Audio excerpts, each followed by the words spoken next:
Right now, as you watch this screen, there is a luminous field surrounding your body.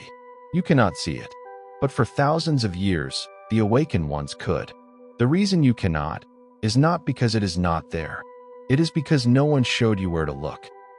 Until today, since the first dawn, humanity has stood at the edge of the visible, grasping at shadows dancing beyond the narrow frequency of ordinary sight.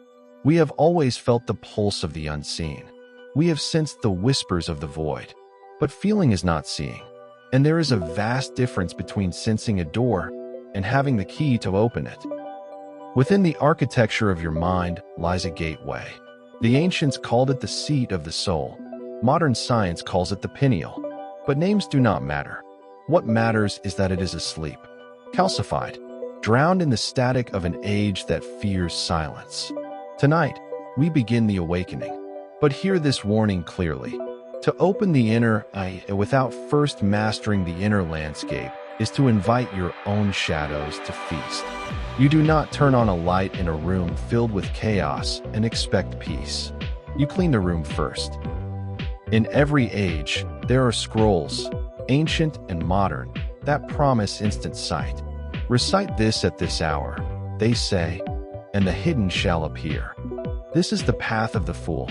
To step beyond the veil without a guide is to mistake a mirror for a window. For when your perception transcends the ordinary, you will encounter not only the vastness of the cosmos, but the unlit chambers of your own spirit. Your deepest fears, your unspoken anxieties, they do not vanish. They simply take on new forms. True vision requires tempering, a season of preparation, a sacred discipline of the subconscious.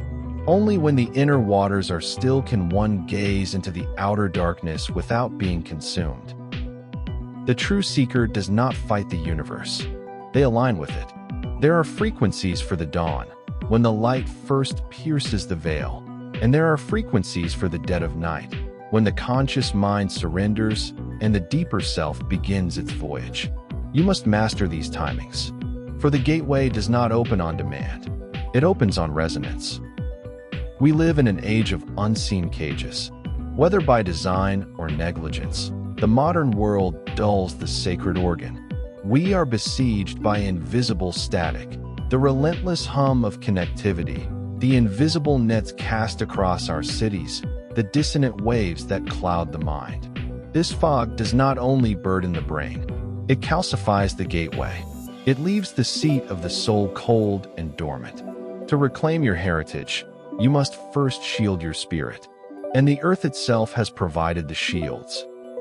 To navigate the unseen, one must carry fragments of the earth as both shield and key. One stone must guard your dreams beneath your pillow. The other must stand watch beside you in your practice. The first is the moonstone, the celestial mirror of the soul.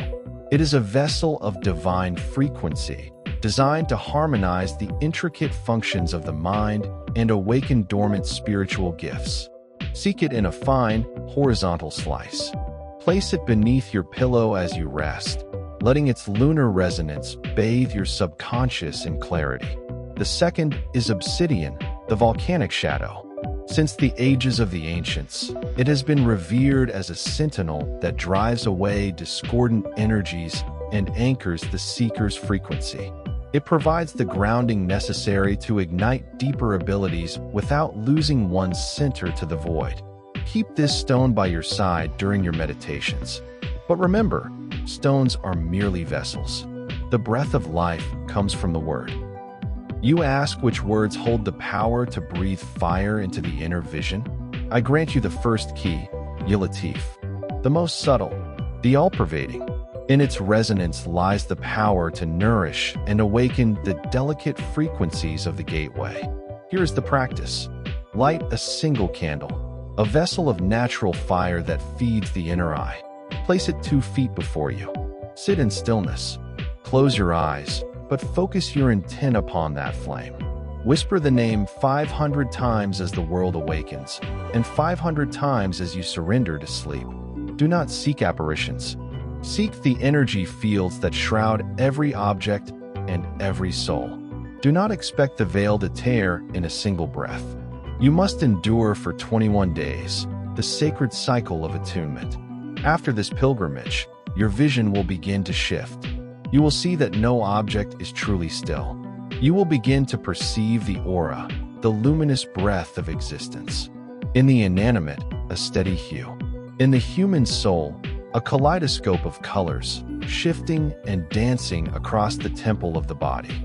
You are no longer merely looking. You are finally seeing. For those who wish to transcend further, the journey continues. I grant you the second key, the 58th verse of Surah An-Najm. Laysa laha min dunillahi kashifa. None besides the Absolute can unveil it. This verse is a celestial fire. It strengthens the mind and restores the sacred vitality of the gateway. It is more than a chant, it is a restoration. Invoke this at the two edges of existence, dawn and dusk. At dawn, the mind is a mirror of stillness. At night, as you shed the fatigue of the world, your soul prepares for its nightly exodus. For the spirit continues its evolution even while the flesh slumbers.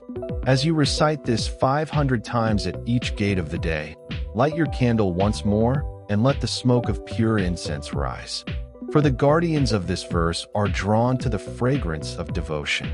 They arrive not to bring fear, but to offer spiritual fortresses to the persistent seeker. In the stillness, you may witness flickers of radiance dancing at the edge of your vision, halos of light, small luminous orbs moving through the air. Do not be startled.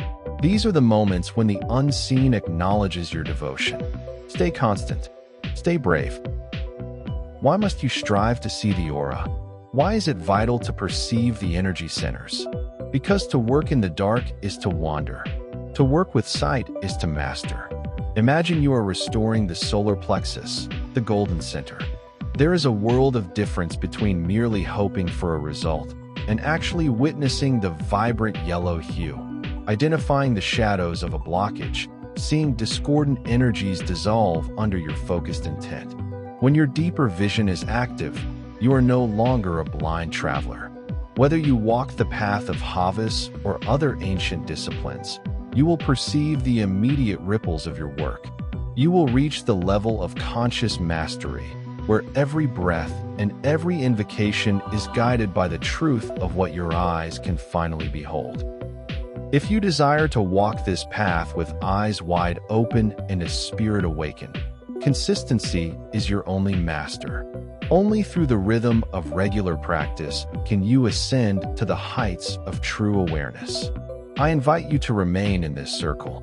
Let these diverse paths of wisdom continue to nourish your soul's evolution. But let me leave you with this final truth. Clear sight is a sacred gift. It is not a flame that ignites in a single day, despite what the hurried may claim. The keys I have shared require a minimum of 21 days of devoted resonance to turn the lock.